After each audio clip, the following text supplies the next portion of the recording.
Karim. Bonjour Jean-Louis, une double question déjà. Est-ce qu'on pourrait avoir un petit point, même si je sais que vous avez la séance à 17h30, sur les avancées au niveau des potentiels joueurs incertains et blessés?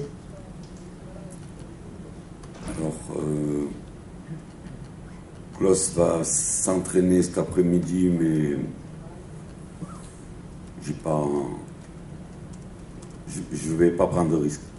Quand c'est des problèmes musculaires, Klaus et Sarr, ils ont repris, ça va de mieux en mieux.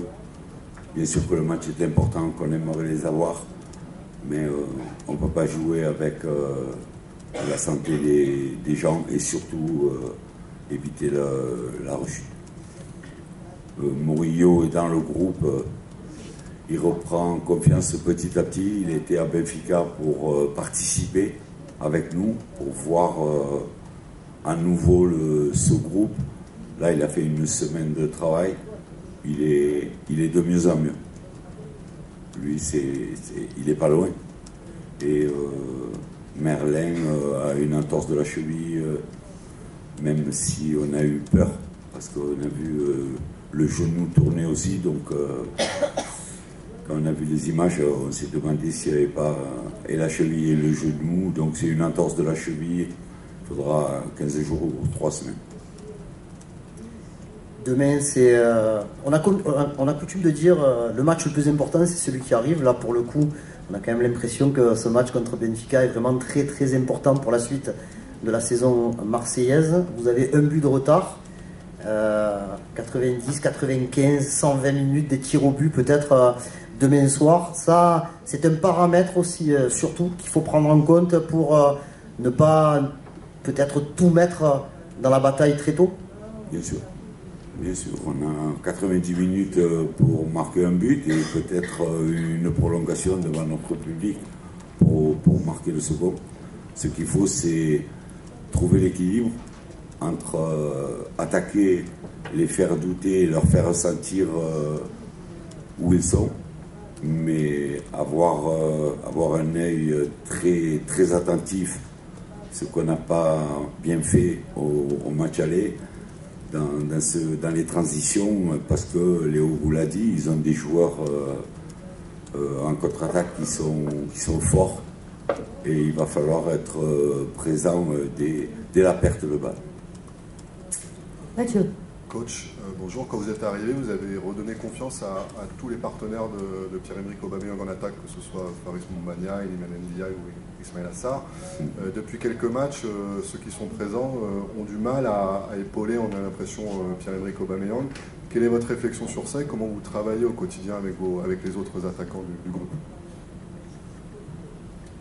La confiance chez un attaquant, c'est cyclique. À part Pierre qui lui marque souvent, les autres ont le rôle de nous aider le plus tôt possible. Donc que ce soit Moumbagna, que ce soit Ndiaye, malheureusement on a perdu Sarr qui était un bon complément.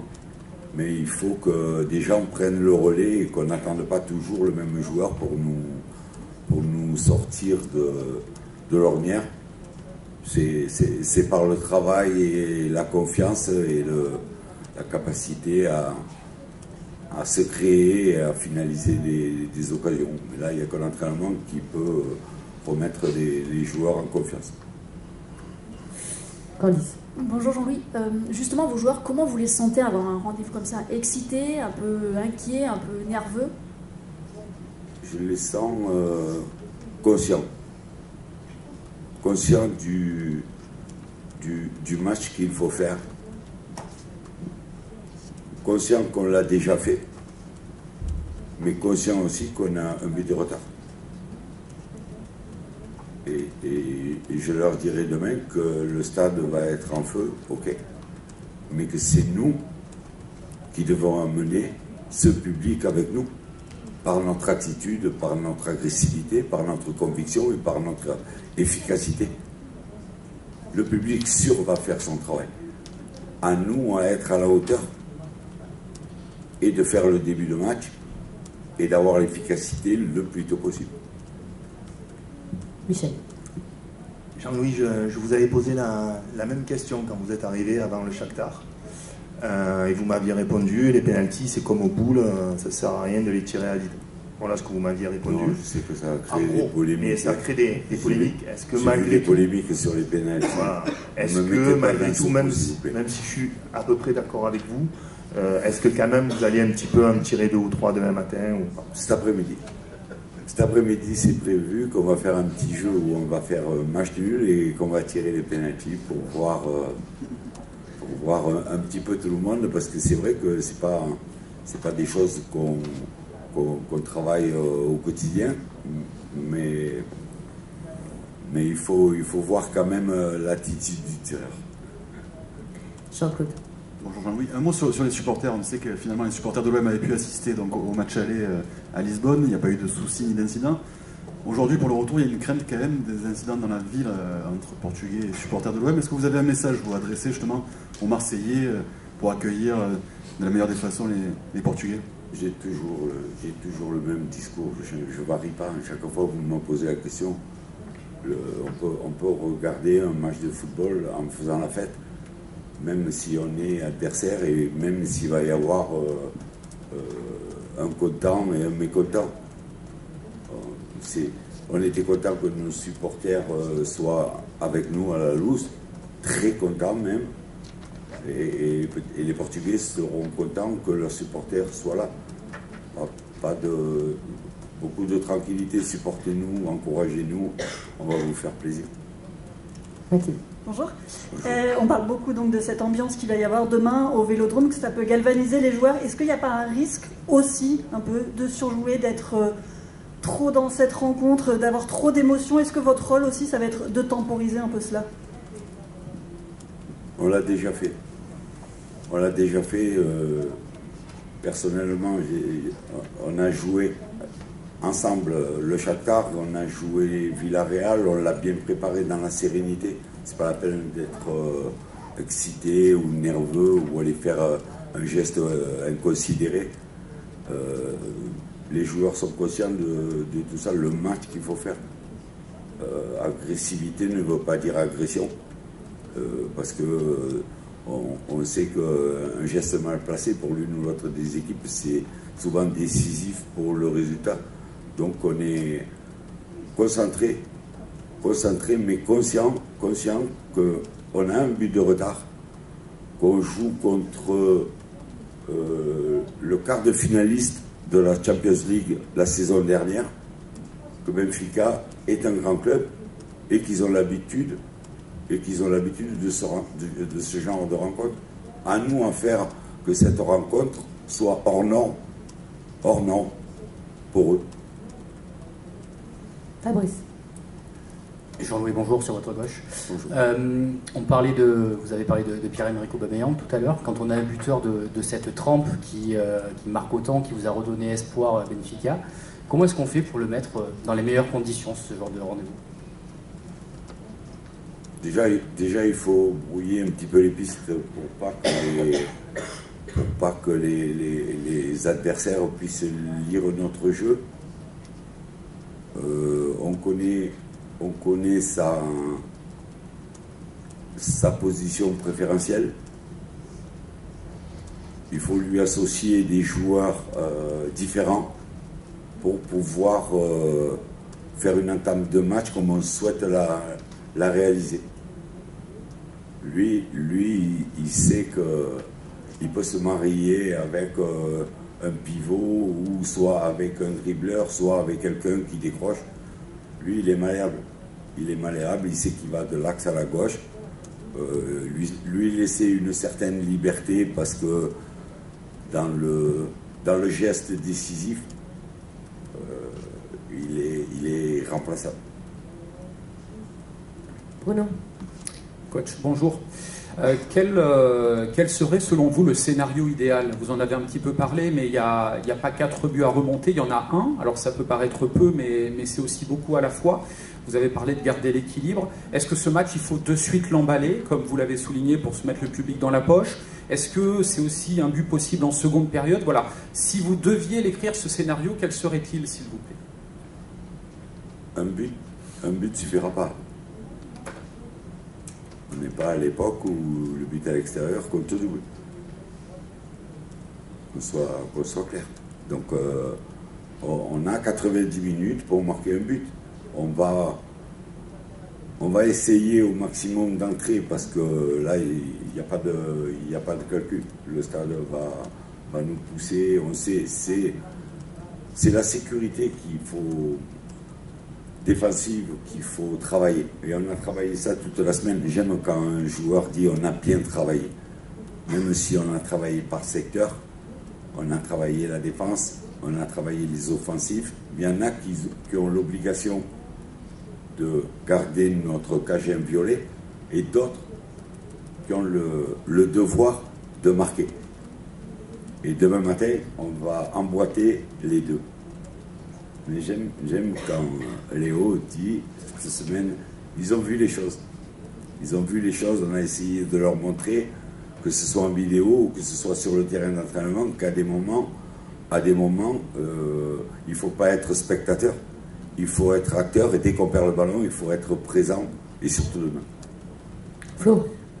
Coach, vous en parlez un peu ce matin dans la Provence, dans une interview sur les causeries d'avant-match, le fait que vous dites parfois des mots assez forts. Pour rien vous cacher, certains joueurs qui vous ont eu ou même membres du staff disent que Jean-Louis, c'est là où il est presque le meilleur, c'est ses causeries, parce que souvent apparemment vous trouvez des mots qui touchent. Est-ce que vous les préparez? Est-ce que c'est de l'instinct? Et est-ce que vous savez déjà ce que vous allez dire demain, juste avant la rencontre? Non. C'est au feeling. C'est le regard des joueurs qui fait que vous avez des groupes où il faut être agressif. Vous avez des groupes où il faut les positiver.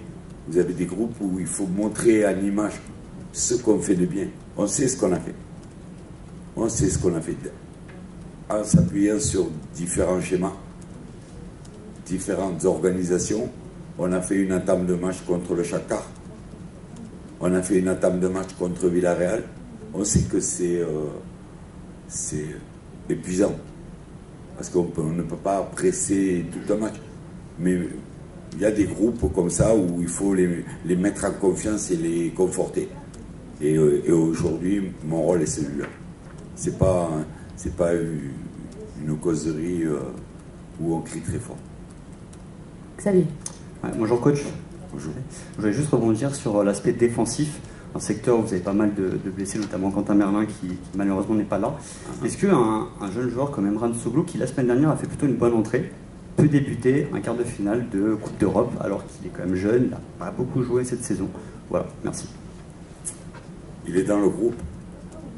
Si on l'a rentré à Benfica à demi-heure de la fin, alors que c'était la 3e session et c'était terminé. Les changements étaient terminés. Quand Mbemba nous a fait signe, bon, j'ai tout donné, 60 minutes, on s'y attendait parce que on savait que ça faisait 10 jours qu'il n'avait rien fait et qu'il a joué au courage. Il a joué au courage. Je pensais qu'il pouvait aller encore un petit peu plus loin, mais à ses yeux, il avait tout donné. Et là, il fallait inventer un truc. Et c'est vrai que la blessure de Quentin en première mi-temps nous avait un peu désorganisé parce qu'on a fait jouer des joueurs à d'autres postes. On a rechangé au dernier moment, mais c'est un petit qui est dans le groupe. Le premier match contre Shakhtar Donetsk, alors que je ne le connaissais pas, il est rentré à un quart d'heure de la fin pour suppléer Merlin qui avait un carton jaune. Donc ça veut dire que dans les échos que j'avais eus et dans les images que j'avais pu voir de lui, il pouvait assumer. Voilà, donc demain il est dans le groupe, il est dans les 3-4 joueurs qui peuvent jouer sur le côté. Stan. Oui, bonjour Jean-Louis. On parle beaucoup de l'ambiance qu'on imagine déjà, du scénario qu'on voudrait imaginer. À côté de ça, pour dire les choses de façon un peu abrupte, vous restez sur 5 défaites consécutives. Est-ce que c'est aussi un petit peu dans les têtes? Est-ce que vous avez essayé justement de sortir ça des têtes? Voilà, on sait que quel que soit le scénario, il va falloir gagner et que ça vous est pas arrivé depuis un petit moment. C'est vrai.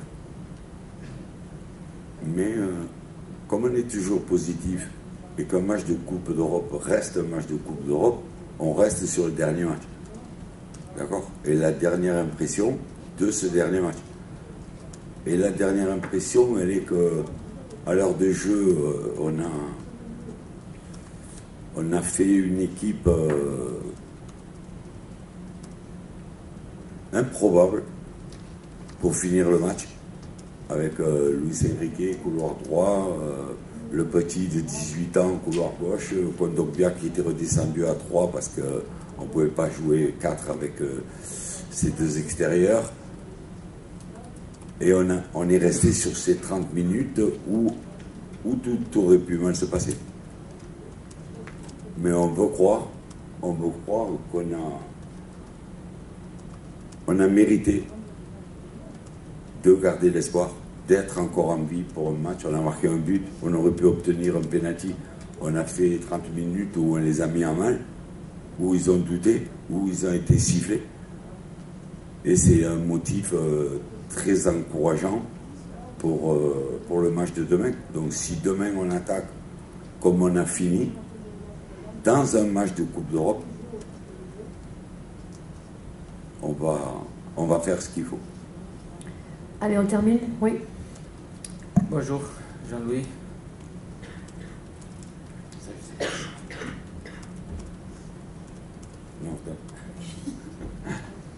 Bonjour. Amanhã é jogo muito importante para o Marselha, mas também para o Benfica. Com o resultado em 2-1, portanto, nós não. Vas-y. Attendez.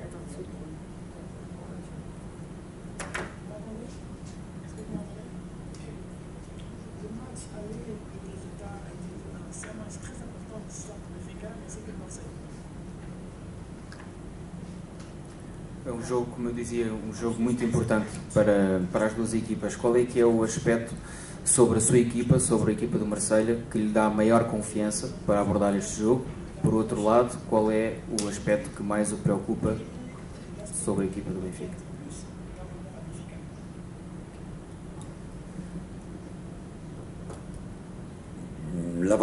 L'avantage pour Marseille, c'est de jouer chez lui, devant son public, et savoir que jusqu'à maintenant, dans ces grands rendez-vous, on a répondu présent, puisqu'on a marqué 3 buts contre le Shakhtar, on a marqué 4 buts contre le Villarreal.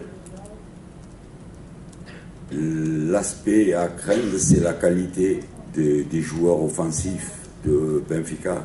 Si on n'est